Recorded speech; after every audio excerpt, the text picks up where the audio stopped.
So good morning, ladies and gentlemen.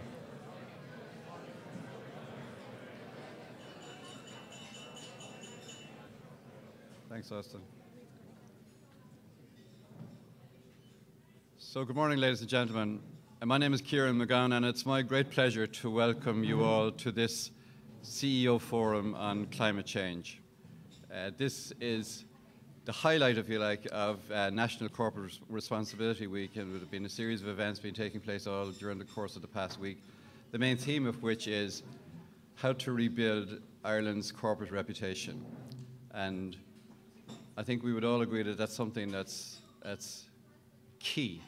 I mean, because our reputation, reputation of our corporates has taken a bit of a battering over the past 18 months, so how to get back on track is a key issue that we will be discussing over the course of the next 2 hours or so. I'd like to thank you very much for coming and particularly for coming in such numbers and such time and in such, if I may say so, such quality. We had a fantastic response to this event and have had to actually turn people away because of the size of the venue here, which I think is also a fantastic venue. I've never been here before and it's stunning.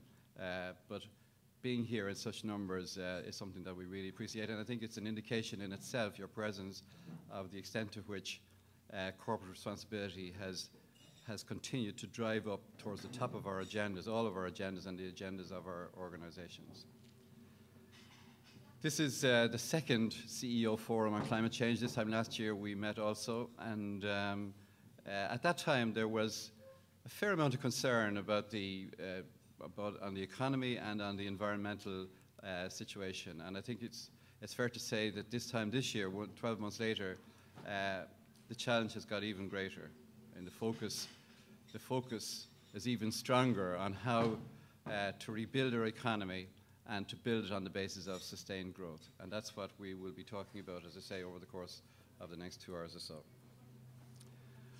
Just in terms of setting the context, I'd like to have a quick informal survey. One of the questions on the pack that you got when you came here was to ask you whether the economic downturn has had the effect of slowing down your company's progress to address the issue of climate change. So whether what's happening in the economy has actually impacted, slowed down your company's progress in achieving where you want to get to on climate change. So just as I say, to set the context, will you put up your hand, anybody who feels that the economic situation has slowed down your progress in achieving climate change?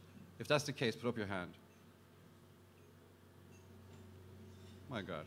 So if the situation is that the economic recession has had no effect on your organization's progress in achieving where you want to get to on climate change, if it has no effect, put up your hand. So it means everybody's going to put up their hand to that. And in a way, that I think is fantastic.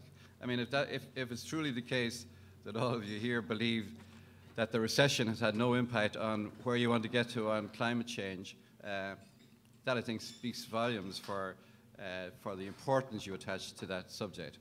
And we will come back to that during the course of the individual discussions and presentations during the course of the morning. But it's my great pleasure also now to introduce as our MC Paul Cunningham, who we all know as RTE's correspondent in relation to the environment and transport and energy and water and all of the various areas connected to the environment. Paul